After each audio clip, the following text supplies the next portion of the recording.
अच्छा, तो क्या प्रोग्राम है तुम्हारा? प्रोग्राम तो बस यही है कि कुछ देर में खाना खाते हैं, फिर शाम को फलां जगह जाना है, और कल को हो सकता है कि वो मेहमान भी आ जाएं, तो उनके लिए फिर अच्छा सा डिनर तैयार करते हैं। ये डिश बनाएंगे, वो डिश बनाएंगे, और उनका रहने का काफ़ी दिन प्लान है। तो अगला हफ्ता तो बस फिर तफरी रहेगी, घूमे फिरेंगे। अरे हाँ, अगले 2-3 माह तो बहुत मसरूफ जाने वाले हैं। भाई की शादी का प्लान हो रहा है, इस तरह के कपड़े लेंगे, मेहंदी पे ये ड्रेस बनवाएंगे। मुझे तो बहुत एक्साइटमेंट हो रही है। तेल मेहंदी पे तो डांस का प्रोग्राम है।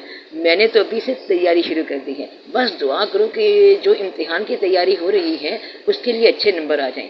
ज़रा सोचो कि अगर फर्स्ट क्लास नंबर आ जाए या टॉप कर जाऊं, फिर तो मौजे ही मौजे। अच्छा घर मिलेगा, नौकर चाकर, गाड़ी, फुल ज़बरदस्त लाइफ। यकीन मानो, मैं बहुत तैयारी कर रहा हूँ, या तैयारी कर रही हूँ, अपना स्टेटस, अपनी ज़िंदगी को सेट करने के लिए।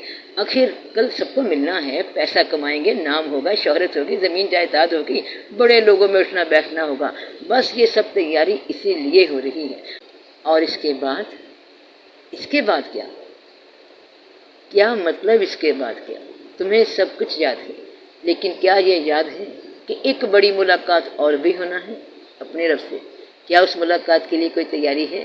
तुम 24 घंटे जितने भी मसरूफ रहो, जो भी करो, अगर सिर्फ दुनिया के लिए है तो ये सब तो ख़त्म हो जाएगा, यहीं रह जाएगा। अगर इन 24 घंटों में तुमने अल्लाह को याद ना किया, अगर इन 24 घंटों में तुमने कोई नमाज ना पढ़ी, अगर इन 24 घंटों में तुमने कोई नेकी ना की, अगर इन 24 घंटों में तुमने एक बार भी रसूल पाक सल्लल्लाहु अलैहि वसल्लम पे दरूद सलाम नहीं भेजा, तो फिर ये मेहनत सब बेकार है।